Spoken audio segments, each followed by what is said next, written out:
لو انت مريضة سكر جديدة وبتدوري على نصايح لمرضى السكر وعايزة تعرفي معلومات اكتر عن اقلام الانسولين وازاي انت تستخدميها وازاي تحافظي عليها وازاي تشتريها ومكوناتها ايه وكل المعلومات الكافية اللي هتدوري عليها ان شاء الله هتلاقيها معايا في الفيديو ده.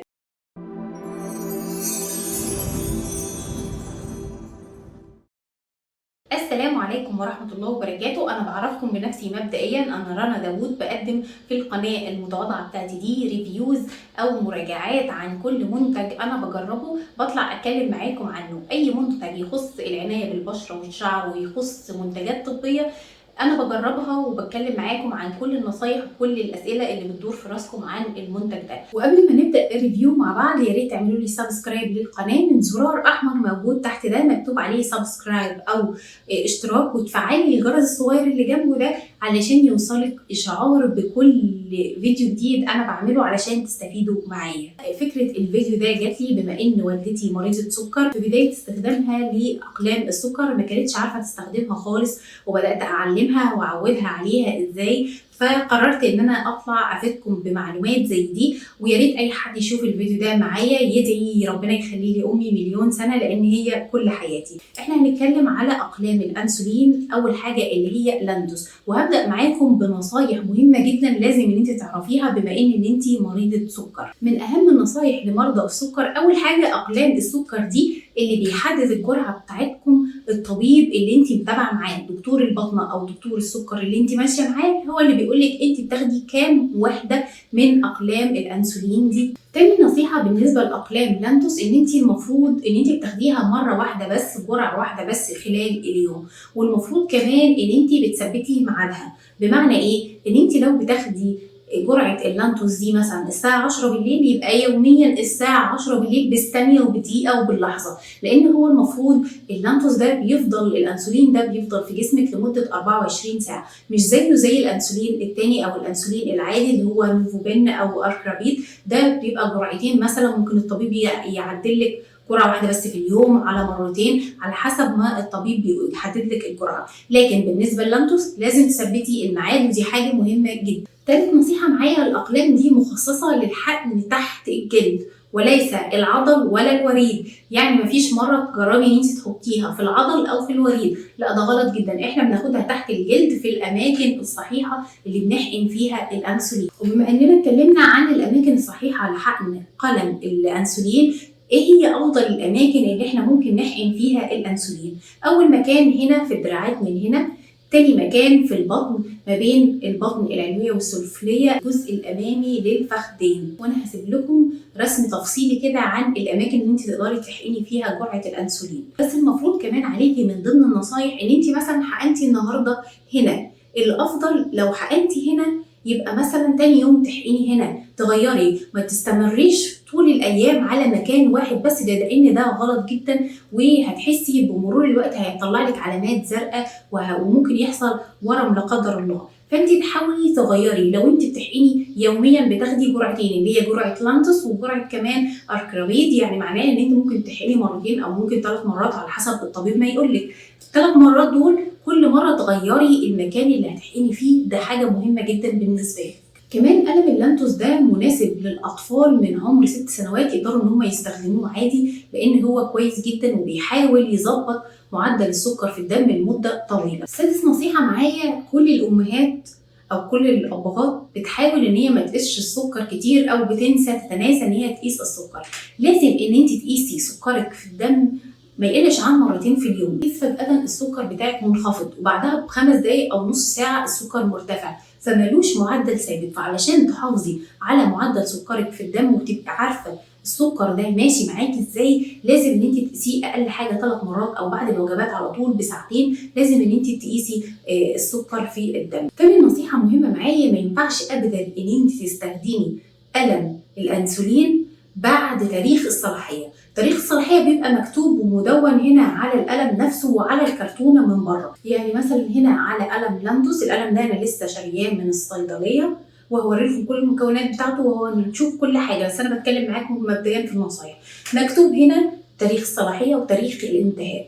بعد تاريخ الانتهاء ما تستخدميش القلم ابدا، حتى لو الخرطوشه انت ما استخدمتهاش. كل حاجه لها تاريخ صلاحيه لازم ان انت تبقي ماشيه عليه، وان انت لازم تاخدي بالك من الموضوع ده. تاسع نصيحه مهمه جدا، لازم ان احنا نغطي القلم. هو ده غطاء القلم، لازم نتاكد. سامعين التكه دي؟ لازم ان احنا نتاكد من التكه دي، لان انت لما بتغطي القلم كويس اولا بتحميه طبعا من الجراثيم والبكتيريا ومن الضوء بيأثر على الانسولين جدا. فنحاول ان احنا نهتم دايما بالقلم بتاعنا يبقى محطوط في العلبه او في الكفر اللي بيجي معاه، نحافظ عليها نظيفه. 10 نصيحه واخر نصيحه، ما ينفعش ابدا ان احنا نتداول الاقلام. يعني القلم ده بتاعك انت لوحدك فقط لا غير، حتى لو هتغيري السن بتاعه وتديه لجارتك او لصاحبتك او مزنوقه، لا يا ماما، مفيش الكلام ده خالص. القلم ده بتاعك لوحدك، ممنوع منعا باتا ان احنا نتداول اقلام الانسولين لاي سبب من الاسباب. انا بتكلم معاكم دلوقتي ان انتوا ما عندكوش اي معلومات عن قلم الانسولين ولا انواعه، ولا عارفه اي حاجه عن الموضوع ده. طريقه حفظ القلم ده ازاي؟ انت بدات تستخدمي وتاخدي وحدات من القلم. في الصيف لازم تحطيه في التلاجة وتطلعيه قبل الاستخدام ب10 دقايق أو 5 دقايق. فما ينفعش أبدا إن أنت تاخدي الأنسولين وهو بارد، وما ينفعش إن هو يتجمد وترجعي تاخديه. حصل لا قدر الله أي ظرف حطيتيه في الفريزر غلط، حطيه في التلاجة وحسيتي إن الأنسولين متجمد، ما تاخديهوش أبدا. ولو بارد برضو، بارد قبلها ب10 دقايق بنطلعه ويسيبه يهدى ونبدأ نحط القلم وناخد جرعه الانسولين كامله. يعني ايه كلمه وحدات اللي انا ذكرتها كذا مره في النصايح اللي انا بتكلم معاكي عليها دي؟ كلمه وحدات دي معناها ان الخرطوشه بتبقى مكونه من وحدات. انت لما الدكتور مثلا بيقول لك خدي 10 وحده، 10 وحده ديت زي كانه رقم. طيب معنى كده ايه؟ الخرطوشه او المكان اللي بيتحط فيه وحدات الانسولين دي تبقى خرطوشه. بتبداي ان انت تاخديها لحد ما تخلصي الخرطوشه كامله، وهنشوف ده بشكل عملي. انا بفهمك الدنيا مبدئيا، وكل ما هتتفرجي معايا على الفيديو هتعرفي الدنيا ماشيه ازاي. قلم اللانتوس والفرق بينه وبين نوفومين او اي قلم. قلم اللانتوس ده قلم من صنع الانسان، يشبه بشكل كبير جدا الانسولين البشري اللي موجود في جسمنا، وبيبدا يحل محل الانسولين البشري او يعوض نسبة الأنسولين اللي مش موجودة أو الإفراز اللي مش مظبوط. بيبدأ يعوض الموضوع ده ويبدأ يستمر لمدة طويلة جدا في جسمنا. فده الفرق بينه وبين القلم التاني. القلم اللانتوس ده الأنسولين اللي فيه بيفضل مستمر في جسمك مدة ما تقلش عن 24 ساعة. فعلشان كده وقت ما بتكلم معاكم قلت لكم لازم تثبتي معاه الجرعة 10 بالظبط، يبقى تاخديها 10 بالظبط تاني يوم. وكمان قلم لانتوس بيوفر مستوى ثابت من معدل السكر في الدم، ما بيخليش السكر ولا يرتفع ولا ينخفض. لمدة 24 ساعة سكرك بيبقى ثابت بالشكل ده. طبيعي ان سكرك مش هيبقى ثابت حتى لو انت غيرتي وقستي السكر في الدم، بس هو على قد ما يقدر هو بيحاول ان يخلي السكر ماشي كده او بمعدل تقريبا متقارب مع بعضه. ده فايدة قلم اللانتوس عن القلم التاني. فقلم لانتوس سولو ستار بيحاول ان هو يظبط معدل السكر في الدم، وبيحاول ان هو يسيطر على ارتفاع نسبة السكر في الدم بشكل بسيط جدا، وكمان ان هو يوصل السكر ده لخلايا الجسم. بتبدأ خلايا الجسم اول ما السكر ده او الانسولين ده يوصل لها تبدأ تحوله لطاقة، فبتحسي ان انت طبيعي. فقلم لانتوس مهم جدا ان انت تاخديه في خلال يومك في ميعاد ثابت. طيب هل هو مناسب لمرضى السكر سواء بنت حامل او بترضع؟ ايوه هو مناسب للمرضعات او الحوامل، ولكن لحد النهارده هو الانسولين ده بيتفرز في اللبن اللي بيوصل للبيبي ولا لا؟ لحد اللحظه دي محدش عارف المعلومه دي، بس هو دايما الكل بيقول ان هو مناسب للحوامل او الرضع. هو طبيعي ان هو مناسب للحوامل، ما فيهاش اي نقاش. المشكله على الرضع او النقاش في الرضع. كمان من ضمن الاسئله اللي هتسالوها ايه الاعراض الجانبيه لقلم لانتوس؟ بتحسي مثلا بهبوط، برعشه، بدوخه، بتعرق، بجوع. دي كلها الاثار الجانبيه اللي ما بتظهرش ابدا على طول، يعني كل فين وفين تبدا ان هي تظهر من اللانتوس ده. طيب اللانتوس ده او الانسولين بتاع اللانتوس ده بيبدأ يشتغل في جسمنا امتى؟ بيبدأ يشتغل من حوالي من بعد 4 أو 5 ساعات من ان انتي تاخدي الجرعة كاملة، وبيستمر لمدة 24 ساعة. انا دلوقتي لو عايزة ان انا اتجنب بشكل كبير جدا الاعراض الجانبية اللي انا ذكرتها، ان انتي لازم تاخدي الجرعة ثابتة في ميعادها، وان انتي كمان تحاولي تغيري اماكن اللي انتي بتحقني فيها. طيب انواع الالم ده ايه؟ ببساطة شديدة في ألم من اللانتوس اللي هو ثابت، الخرطوشة ثابتة فيه، ومسافة إن أنت تخلصي 300 وحدة تبدأي ترمي الألم بالخرطوشة بكله، لأن هو ثابت في بعضه، وده سعره بيبقى 126 جنيه أو 120 جنيه. في ألم تاني من اللانتوس برضه سيلوستار، من أنت بتقدري إن أنت تشتريه وتجيبي وتغيري بس الخراطيش، يعني انت تفتحي تغيري الخراطيش. يعني معنى كده ان انا القلم التاني هشتري فقط لا غير الخراطيش، سعر الخرطوشه بيبقى 112 جنيه. العلبه على بعضها بتبقى فيها حوالي 5 خراطيش، وتقدري ان انت تشتري خرطوشه بخرطوشه او العلبه زي ما انت حابه. ده الفرق بين الاثنين. طيب انا بحصل عليهم او بشتريهم منين؟ احنا بنشتري الاقلام دي من الصيدليه، ده من الصيدليه على طول وبتخلصيه وترميه. طيب التاني اللي احنا بنغير منه الخراطيش، تقدري ان انت تشتريه في الصيدليه بمنتهى السهوله، او لو انت مريضه سكر وعايزه تحصلي عليه بشكل مجاني، في اغلب الصيدليات الكبيره بيبقى فيه مندوب لشركه لانتوس، بتجيبي ورقه بس ان انت او روشته من الطبيب بتاعك بالجرعات او الوحدات اللي انت بتاخديها، دي حاجه مثلا ان بيثبت ان انت مريضه سكر. وبتجيبي كمان تديله البطاقه وتدوري على مندوب شركه لانتوس، واول ما بيشوف الحاجات دي بيبدا يدون بياناتك عنده ان انت مريضه سكر، ويبدا يديكي القلم فور فري، وان انت تشتري بس الخراطيش. بس الموضوع يعني هو يعني الخرطوشه سعرها 115 او 112 والقلم 120 جنيه، فيعني زي ما تحبي، ده موجود وده موجود، وانا قلت لكم على الطريقتين. باقي عندنا دلوقتي ايه؟ ان احنا نشوف مكونات القلم ده ايه، وبنتعامل معاه ازاي او بنستخدمه ازاي. اتكلمت قبل كده عن جهاز قياس السكر وان انت ازاي تقدري تستخدميه، وهسيب لك لينك الموضوع في الوصف، وهيظهر حالا في علامه الاي، هتلاقيه فوق الوقت ظهر معاكي في علامه الاي، تقدري تضغطي عليه وتشوفي طريقه استخدام جهاز قياس السكر. اهلا بكم مره تانية. ودلوقتي انا هوري لكم كل قلم مكوناته ايه من اول ما بشتريه من العلبه. يعني ده نوفو بن، ده شكل العلبه. هنفتح العلبه مع بعض. قلم نوفو بن بيجي معاه الحافظه دي بالشكل ده. الحافظه دي مهمه جدا لان بتحفظ لك القلم ده جديد، القلم بيتحط هنا، ولو عندك قلم تاني بتحطيه، لان نوفو بن معروف ان هو الانسولين العادي، فان انت بتقدري ان انت المفروض تستخدمي نوعين للقلم، وممكن تحطي هنا سنون او اي حاجه انت عايزاها. دي الحافظه ديت اللي بتحافظ على القلم، وده شكل القلم. هنطلعه مع بعض نشوف العلبه فيها تاني ايه. العلبه فيها ورقه هنا على طريقه الاستخدام كامله، وهنا ده الأماكن الصحيحة لحقن الأنسولين، وإزاي أنت بتظبطي الجرعة وكل حاجة اللي إحنا هنشوفه مع بعض ده دلوقتي. تمام كده. هنا المفروض الكتاب كامل فيه كل حاجة تخص الموضوع. تمام كده. طيب يبقى كده أداء القلم ده المفروض قلم النوفو بن اللي بيديلك الانسولين العادي اللي انت بتاخديه جرعه من الوحدات. ده القلم، ده غطاء القلم. شايفين القلم؟ لازم تسمعي التكه دي، لازم تسمعي التكه دي. تمام. ده شكل القلم. طب ده ايه؟ ده مؤشر الوحدات، ده مؤشر الوحدات. بنبدا نلفه من البقره دي لما يكون في، يعني هو بيجي بيبقى تحت كده. تمام. المؤشر ده بتفتحيه بالشكل ده. اول ما بتفتحيه بيبدأ يلف معاكي كده. ده عدد الوحدات اللي انت بتاخديها من الخرطوشة. بتاخدي 18 مثلا، بتعلمي على ال 18، السهم الابيض ده يبقى موجود عند ال 18.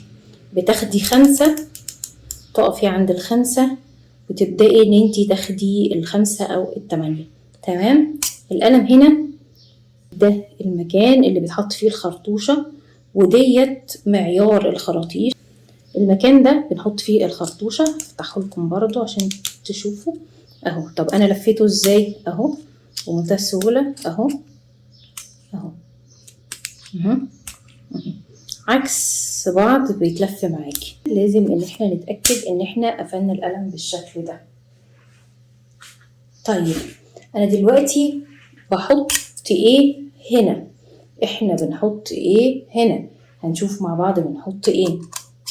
بنحط ده اول حاجة، ده المفروض علبة خراطيش. علبة الخراطيش دي المخصصة اللي هو القلم نوفوبين. علبة الخراطيش دي كلها اهي، فيها 5 خراطيش وسعرها 141 جنيه اهي. ده شكل الخراطيش، احنا واخدين منها 1. ده شكل الخرطوشة زي ما انتي شايفة. ده شكل الخرطوشة اهو، تبقى مغلفة بالشكل ده، وتبدأي انتي تفتحيها بالشكل ده اهو. دي شكل الخرطوشة، ده ما يسمى الخرطوشة. الخرطوشة دي 100 واحدة. تمام كده. هنا المفروض المنطقة اللي بتحط فيها السن اللي بيدخل الجسم دي. طب تعالوا مع بعض نحطها في القلم كده مع بعض. هذا القلم هنبدأ ان احنا نحطه هنا في المنطقة دي. هنفتح بالشكل ده تمام. هنبدأ ندخل الخرطوشة بالشكل ده اهو. الخرطوشة اتحطت، ونبدأ نحط كده اهي ثابتة اهي جدا. شايفين؟ ادي كده الخرطوشة اتحطت تمام كده. بقينا هنا السن اللي هيدخل يحقن لنا الانسولين. كويس. يلا نحط السن هنا. دي علبة السنون، بنشتري العلبة دي على بعضها، فيها 100 سن. السن ده مقاسه 5 ملي. علبة السنون دي فيها السنون بالشكل ده تمام. هذا شكل السن بيبقى مغلف بالشكل ده. حلو الكلام واضح معايا كده. تشيل السكرين او اللزقة بالشكل ده. ظهر قدامنا اول ما شلنا ايه السن اهو من جوه. بنبدأ نحط كده تمام، ونبدأ نلف بشكل بسيط جدا.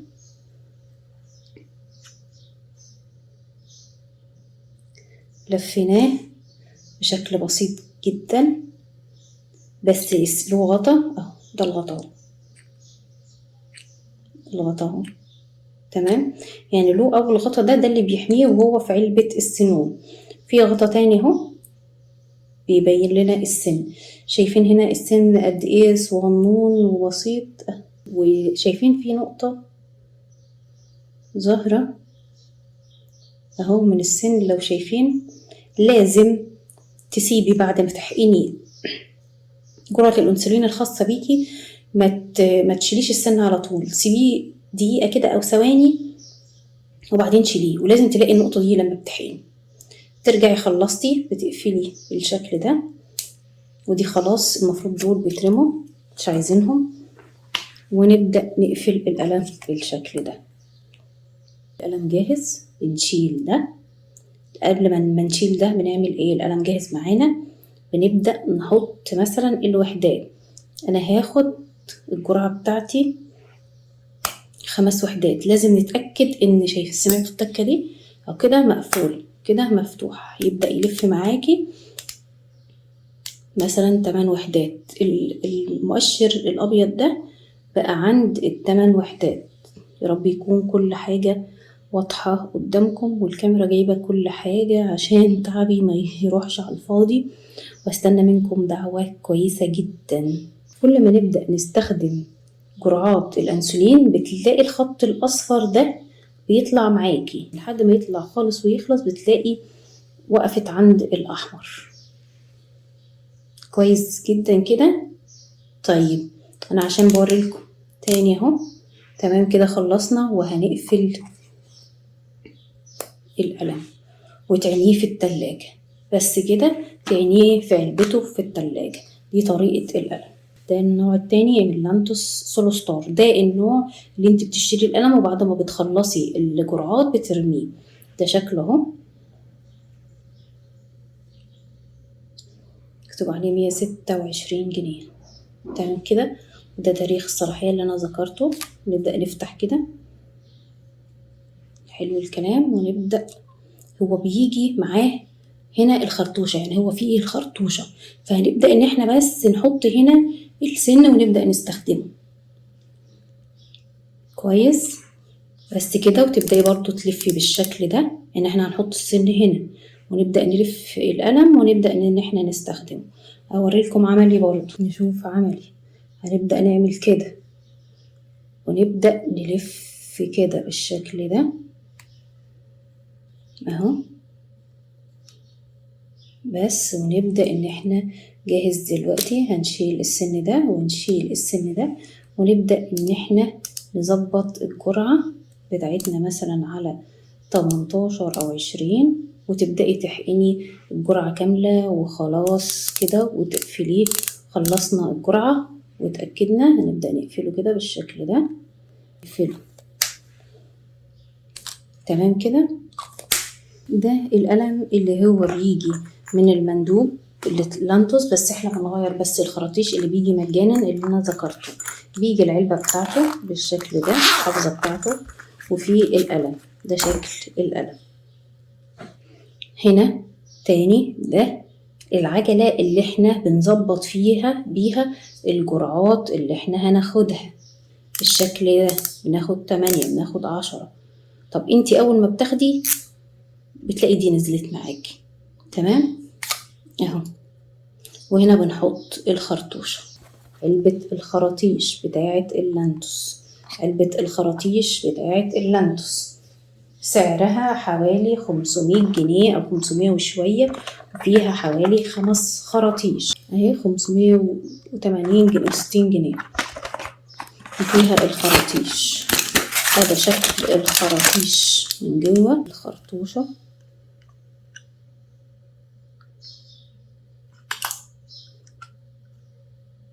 عليها برضو مدون اهو تاريخ الصلاحية، وتاريخ الانتهاء اللي انا ذكرت ان احنا لازم ناخد بالنا منه. ممكن تستخدمي الخرطوشة ديت لوحدها، تشتريها بسعرها حوالي 100 جنيه. يلا نركبها هنا تاني. احنا بنركب الخرطوشة هنا كده بالشكل ده. ده مختلف شوية، بسيطة خالص. وتبدأي تلفي اهي، ثابت ثابت اهو، جامد جدا. نلف تاني اهو اهو. روشتة من الدكتور، يعني بتستخدم اللي عندها السكر بتاخد وحدات، وادالي القلم ده فور فري. تمام. باقي ان احنا نحط ايه؟ السن. هنفتح السن ونحطه بنفس الطريقة. طول ما انت ما خدتيش الجرعة بيفضل بالشكل ده. اول ما تبدأي تاخدي الجرعة وتضغطي عليه، يعني انت بتحقني وتبدأي تضغطي عليه بالشكل ده، بتلاقيه ان هو بيبدأ يلف معاكي. يعني مثلا الجرعة اهي بيبدأ يلف معاكي ان هو يقولك انا خدت الجرعة. خلصنا بنبدأ نقفله ونعينه في مكانه الصحيح. ده هو الفرق بين القلم لانتوس اللي انتي ده بعد ما بناخده وبتخلصيه بنرميه، وده القلم اللي بيفضل معاكي مدة طويلة جدا زي ما انتي عايزة وبتغيري له الخرطوشات.